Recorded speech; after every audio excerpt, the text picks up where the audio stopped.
Yeah, I started doing impressions pretty young. And this is Al Pacino wondering why you don't like your Werthers. Oh, how's it good, Werthers? You don't like your Werthers? Why don't you like your frickin' Werthers? Yeah, does that mess you up? Yeah, I used to do my stand-up routine was basically like, I was in my 20s and it was just basically like flipping through channels and doing impressions. And so I got my big break by getting onto a show called 30 Seconds of Fame. You ever heard about this? Sure. It's like a modern Gong show, basically. So it's like, make us laugh in 30 seconds or we will humiliate you by buzzing you out and telling you to leave forever. So the bit I did was from an act, and it was Al Pacino auditioning for the part of Little Orphan Annie. Yeah, which is fun stuff. Okay, here we go. Solo come on! No, that's all you need to hear. That's amazing. Yeah. Do you do other impressions as well, or was your main focus Al? Yeah, I'm just one impression. That's it, guys. That's all we got. I do a bunch of different ones. Like, what do you want to hear? I don't know. You want to pick? Okay, Christopher Walken, since you worked with him. Christopher Walken, since I worked with him. Yeah. That was great. Balls of Fear. Who saw Balls of Fear?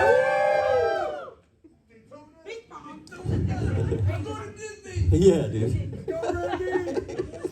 Okay, everyone do a quote. It's like we're in Rocky Horror Picture Show all of a sudden. You start throwing toast at us.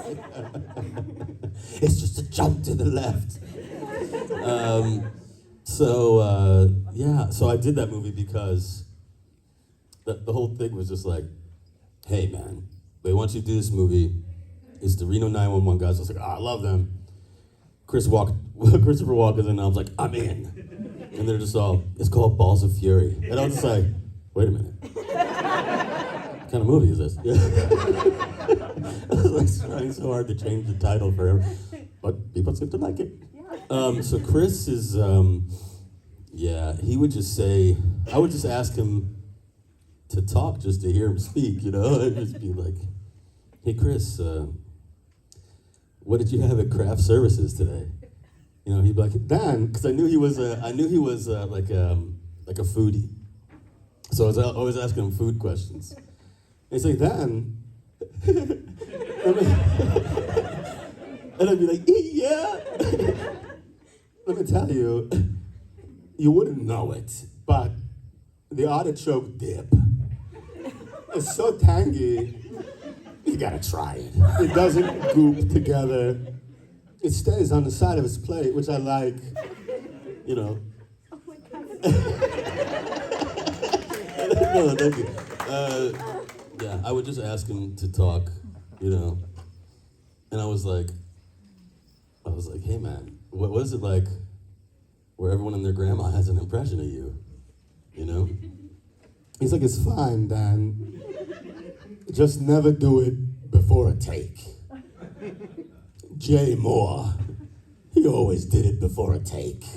You know, I was like, oh, yeah. That's the one rule with Christopher Walken. Just don't. But we had people on set that were like doing their Walken impressions, and then he'd come and we'd be like, cheese it, fellas, and we all like run. He'd be like, hey, where's everyone going? That's like super. I feel like I'm hearing Christopher Walken too, like in spirit. So thank you for that. Oh, my pleasure. There's many stories.